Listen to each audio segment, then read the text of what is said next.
Bienvenue au Finance Oye Show, votre destination d'éducation financière africaine. Je suis Anania de financeoye.com. Le problème du jour est que beaucoup d'Africains sous-estiment les ravages que le surendettement déverse sur les communautés africaines. Mais voici la stratégie que nous devons adopter. L'emprunt n'est pas à célébrer, mais à utiliser comme un tremplin pour accéder au stade supérieur de notre sécurité financière quand c'est nécessaire. Voici ce qu'il faut faire et savoir. Beaucoup d'entrepreneurs afro empruntent tellement d'argent qu'ils garantissent la perte du contrôle de leur entreprise.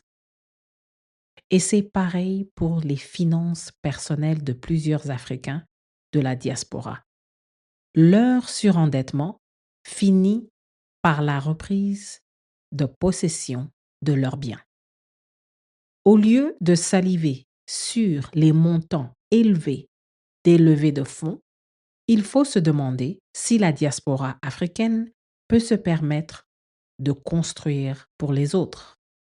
Nous savons que les termes de ces levées de fonds garantissent souvent que les Africains terminent dépouillés de leurs biens.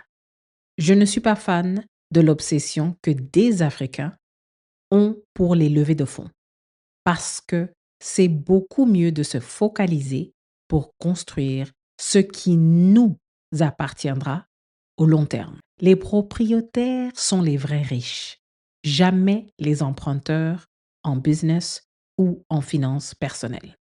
Les pertes de biens déstabilisent la diaspora africaine parce que nous avons normalisé le surendettement au détriment de construire nos patrimoines.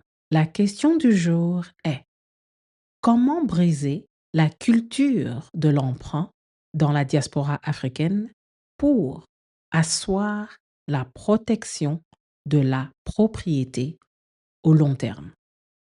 Pour explorer nos ressources, veuillez cliquer le lien en description pour rejoindre notre newsletter.